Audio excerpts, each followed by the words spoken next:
қолыма тиген, менің сәл көңілімді одан сайын қалдырған нәрселердің бірі сол болған болатын. Мен танымаймын бұл кісіні, өздеріңіз білесіздер. Мен танымасам да, жанымда жүрген адамдарды барынша сыйлық беріп, қуантып жүруге тырысамын. Ерекше сыйлық дедіңіз, қандай сыйлық болды? Сіз білесіз бе? Жоқ, ол кісі білмейді. Бәрімізге қызық болды. Не мына жерде ашып көрсетілген жоқ. Тұр, не екенін ол кісіге негізі мен сыйлығымды бергеннен кейін ертесі күні сұрады, мен сол күні көруге возможно болмаған шығар деп. Мен сізге сыйлық берген едім, ұнады ма, көңіліңізден шықты ма, көрдіңіз ба деген едім. Мен әлі көрген жоқпын, мен қазір жұмыстамын деді. Хотя бы мақұл жұмыста болған екен. Одан кейін мен күттім, хотя бы я сыйлығыңызға рахмет, хотя бы көрдім, ұнамаса да, оны басқаға беріп жіберсе де, просто сәл көңіл ғой. Мен андай сыйлығымның өзін елеусіз қалдырғандығы маған бір обидно болып қалды, шыны керек.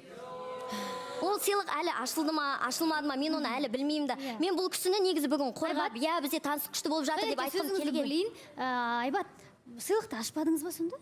Жоқ, бүйтіп қарасаң ашық тұрған сыйлық қой. Көрдім, мен рахмет айттым ғой сізге. Айттыңыз ба? Иә, сіз андай бүкіл жазбамызды ұмытып қала ма? Жоқ, мен негізі әр переписканы ұмытпаймын. Бізде көп переписка болған жоқ, ұмытып қалатындай. Мен рахмет деп айттым ғой.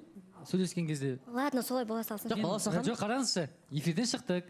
Эфирден шыққаннан кейін қоңырау шалып сөйлескен жоқпыз ба? Иә. Қоңырау шалып сөйлескен кезде аштың ба дедім, айтам, иә, рахмет деп айттым. Ұнады дедім. Ерекше сыйлық деп айттым. Сондай сөз шықты ма? Есімде, мен жұртта секілді мынау бір айттым ғой, мен андай емеспін, бүйтіп көрсетіп, әлемге ой, міне депші.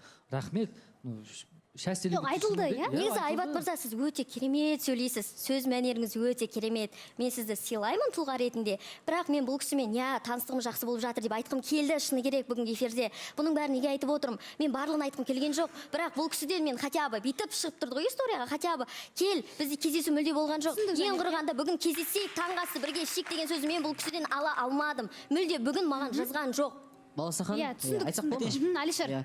Енді білмеймін, жалпы андай ғой Баласахан, енді негізі адамдар бір нәрсені көріп алып, типа сен үйленуге дайын емессің деп бір шешім қабылдаған дұрыс емес менің ойымша. Енді жаңа өз жағдайын түсіндіріп кетті ғой, жаңа үйде қарындасы ауырып қалды деген сияқты. Қазір кімнің үйіндегі біреу ауырып қалса, сен шынымен де бірінші очередь сол жаққа қарай жүгіресің.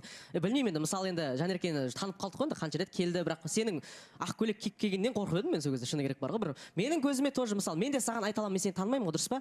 Мен де саған айта аламын, сен бір әшейін внимание жетіспегеннен кейін солай келген сияқтысың. Мысал ретінде да. Қазір тыңдап ал қазір. Либо андай да, енді сен бірінші рет келгеннен кейін сразу ақ көйлек ки, жаңағындай ол нәрсенің бәрін біз білесің ғой былайынан келген кезде. Сол үшін Айбат жаққа қарай өйтіп қатты атылып керек емес. Сен бірінші бір достижениеға жетіп ал да, бір ол сенің жігітің болса жарайды, жаңағындай неғып қайрылтан деп жазбайсың, еркелігіңді көтермейді дегенде ол екеуің әлі танысып та үлгерген жоқсыңдар. Сол үшін бірінші доказа бір танысып адам деген сол бір дәрежеге жеткеннен кейін сұрасаң ол болады. Алишер, ол дәрежеге жеткенге дейін де бір ауыз кездесіп үміткер келгеннен кейін сыйластық таныту бұл міндеті қатысушының. Енді былай ғой, жаңадан бері басталғаннан бері түсінгеніміз бойынша таныстық жалғаспайтын сияқты, иә? Әлде қалай? Негізі менің жалпы өмір сүру салтым, енді қалай айтсам екен, мен былай ғой, Баласахан, мен өмірде өзімнің жартымнан энергия күтемді жақсы, шын айтайын. Мысалы, тұрып бір жерге барсақ та менің қасымдағы жарым, менің қасымдағы адамым болмаған күшті энергетикамен бөлісу керек. Мен сондай адам, шын айтайын. Мен кәдімгідей тас қопарам, тау қопарам, Аллаға шүкір. Екі қолыммен мына нәпақа тауып жатқан жігітпін. Болашақта сондай қыз кездессе екен деймін, әрине. Бірақ өкінішке орай солай болып қалды, солай не істеп қалды. Жанерке, сенің жаңағы өте жақсы қызсың, керемет қызсың, жақсы азаматқа лайықты шығарсың мүмкін. Бірақ енді екеуміздің әлеміміз, екеуміздің космосымыз бір емес екен, шын айтайын. Сондықтан да таныстық тоқтайды. Бұл дұрыстар менімен ақылдасу жоқ, сразу тоқтаса қалай қарайсың деген сияқты. Сосын Баласахан айтып кетейінші. Маған келер ардақты үміткер қыздар. Мен еркекпін, мен шешем, шын айтайын. Менің сөзім болады. Жұптыққа дейін, менен андай-мындай не күтпеңіздер. Шын жұп боламыз, мен сезем, менің жарым болатын, сол кезде жақсы қадамдар болады. Шын айтайын. Егер де сен менің жарым боласың ба, Аллаға шүкір, мен сені аш қалдырмаймын, шын айтайын. Ешкімді, кім өз қарындасын аш болғанын қалайды, дұрыс па? Ол да біреудің қызы, ол да біреудің баласы ғой. Мысалы ше, просто уверенно сен келе беріңдерші, өзіне сенген қыздаршы.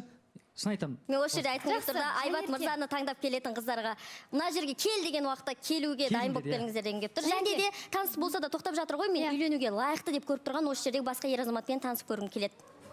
Танысып көргіңіз келеді? Жақсы. Кімге бір көзіңіз түскен жан болды ма осыған дейін?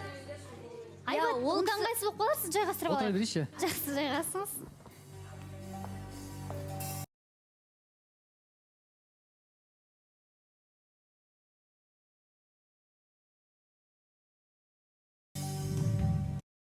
жан. Және де жақын арада үйленіп кетуге дайын деп ойлаймын. Ол кісінің есімі Барыс мырза. Барыс мырза, сізге таңдау түсіп жатыр. Микрофонды алыңыз. Енді танысып көрсек деп жатыр сізге. Негізі қарсы емеспін. Көрсе болады. Мәссаған, тіпті бірден жауап алдыңыз Жанерке. Барыс енді келіп, бір ауыз қол алыссаңыз да болады. Бір ауыз амандассаңыздар болады. Аяқ астынан пайда болған таныстық болды енді бұл. Сәлеметсіз ба?